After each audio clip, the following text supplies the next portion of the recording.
नमस्कार, मैं वेद प्रकाश ठाकर है हरियाणा में आपका हार्दिक स्वागत है। और इस वक्त मौजूद हम गांव ढाणा लाडनपुर में और आज मनाई जा रही है।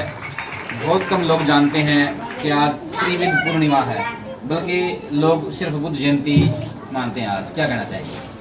देखिए, आज के दिन जो भगवान बुद्ध की ये जयंती जो मनाई जा रही है, इस पूर्णिमा का नाम ही, पूर्णमासी तो 12 आती हैं, लेकिन ये जो वैशाख पूर्णिमा है इसका विशेष महत्व है। इसका विशेष महत्व इसलिए है कि इसी दिन भगवान बुद्ध का जन्म हुआ, इसी दिन भगवान बुद्ध को ज्ञान प्राप्त हुआ बोध गया में, और इसी दिन भगवान बुद्ध का परिनिर्वाण हुआ। इसलिए इस वैशाख पूर्णिमा को बुद्ध पूर्णिमा का नाम दिया गया। और भगवान बुद्ध ने स्पष्ट तौर पे कहा कि मैं मोक्षदाता नहीं हूँ, जैसा कि बाकी सब धर्मों में है कि आपको पंडित पुजारी मिलेंगे, आपको दूसरा कोई मिलेगा मीडिएटर। भगवान बुद्ध ने अपने धम्म में उस समय, आज से 2500 साल पहले, ना कोई मीडिएटर रखा, ना ही अपना कोई उत्तराधिकारी रखा।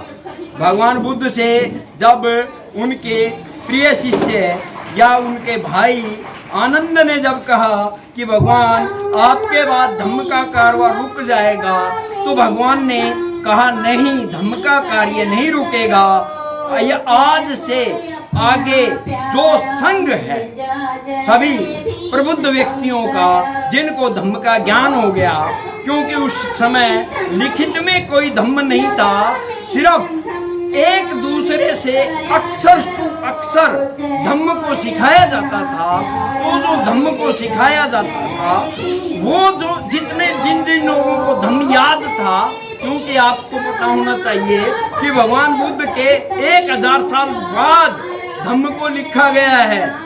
और उन्हीं प्रबुद्ध व्यक्तियों ने, जिन्होंने धम्म की शिक्षा ली थी, त्रिपिटक को पढ़ा था, ज्ञान को प्राप्त किया था, महायान जो भगवान बुद्ध का बताए गए मार्ग थे, उनको उसी समय सबने ये ज्ञान प्राप्त किया।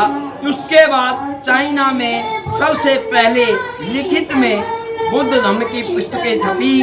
और आज जापान के अंदर, आपको जानकर ये हैरानी होगी कि जापान के अंदर संविधान धम्मपद है, केवल धम्मपद। वो भगवान बुद्ध की इन 5 त्रिशरण और पंचशील को मानते हैं कि पाणातिपाता वेरमणि सिक्खापदं समादयामि, यानी कि मैं अकारण से किसी की हत्या नहीं करूंगा। अब कोई मेरे को मारने ही आएगा तो भाई मैं कैसे, अपने बचाव के लिए तो करना पड़ेगा।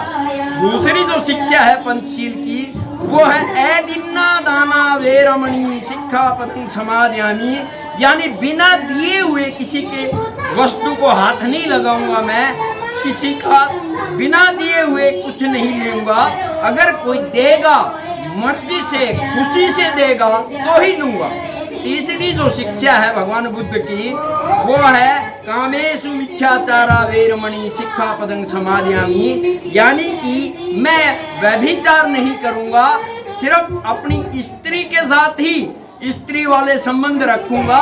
बाकी जो स्त्रियां होंगी वो सब मेरे लिए माता, बहन, भाभी, ये रिश्ते नाते रखूंगा, मैं उनके साथ व्यभिचार नहीं करूंगा।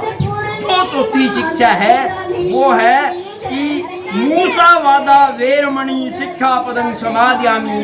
तो हरियाणा में बिना चुगली करे लोगों का पेट भरता नहीं है, इसलिए भगवान बुद्ध ने 2500 साल पहले कहा था कि भैया मूसावादा वेरमणि सिक्खापदं समादयामि, यानी चुगली चाटी नहीं करूंगा, मैं किसी की निंदा नहीं करूंगा, मैं किसी के बारे में बकवास बातें नहीं करूंगा, मैं अपना ध्यान रखूंगा और जितना हो सकेगा किसी गरीब की सहायता करूंगा।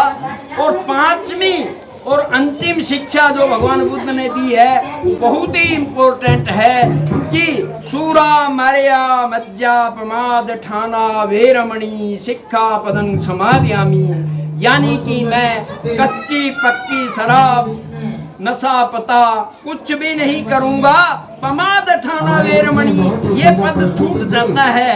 इसका मतलब है कि मैं आलस्य नहीं करूंगा, मैं बिल्कुल निर्भीक होके सेवा करूंगा और सम्यक काम करूंगा, सम्यक दृष्टि रखूंगा, सम्यक कमाई करूंगा, सम्यक शिक्षा लूंगा और सम्यक ही अपना कार्य बिल्कुल फर्स्ट मार्ग पे चलते हुए करूंगा। आज लोग दिखावा तो करते हैं बौद्ध बनने का, बौद्ध विहार भी बनाते हैं, गले में पट्टा भी डालते घूमते हैं, लेकिन धरातल पर अगर बात की जाए तो उनमें से एक भी शिक्षाओं को नहीं मानते। क्या कहना चाहेंगे?